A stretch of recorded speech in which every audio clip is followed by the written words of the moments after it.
Salvi from Skip or Dice Harley Davidson. I'm going to install a set of handlebars from Burly on a Sportster. I'm going to start by loosening the clutch up because you're going to be changing the cable anyways.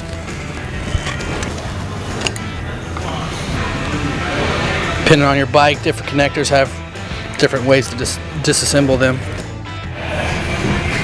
Loosen up the handlebar clamp, pull the bars off, get them out of the way. What we're going to do here is find the right wire to the right color, slide them on, and then heat shrink them. Everybody has their own way to do this. I use electrical tape and a feed wire. Make a little loop in the wire, feed half the wires back, and just tape it.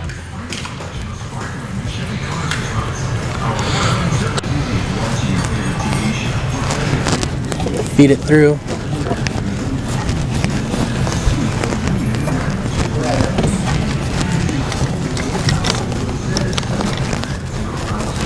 Fed through. Easy as that. Bigger heat shrink over all the wires. Get them nice and tight, right up to the stock heat shrink. Just make it look clean. So we got them all shrink wrapped. Next step is put them back up on the bike, get them all mounted up.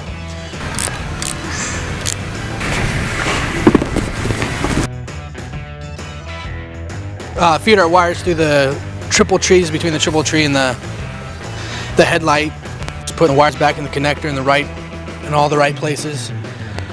We're going to plug all the wires back in, all the connectors back into their original places. Place the clutch cable. Start by, he has mid controls, so remove his foot peg. Slides right out. Reinstall the new one. Make sure the O-ring is on the cable. Feed in the case. Always start it by hand. Do not over torque. Putting the mechanism back in. Just the same way you pulled it apart.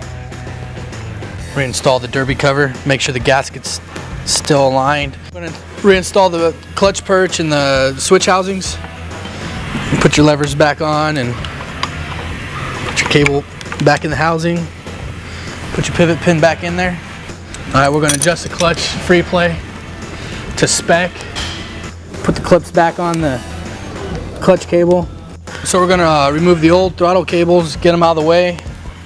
The new idle and throttle cable back in, just go back the way it came out. The cable's back in the housing. And when you put your switch housings back on, make sure you don't pinch the wires. Make sure they're in there's a recess in these bars to keep them from pinching. Make sure that's all aligned. Put the master cylinder back on. Make sure the wires aren't getting pinched, just same as you're doing on the switch housings. Make sure everything's clear and inside where it's supposed to be. So you're not pinching no wires. Install the new brake line. Put your crush washers on just like on the top. New crush washers, and install your banjo bolt. So we're going to bleed the brakes now. I use air vac to do it. You could pump it by hand if you got a buddy, but this is a lot quicker. So we're buttoning it up. Just make sure everything's tight. Make sure your brakes feel good, clutch feels good.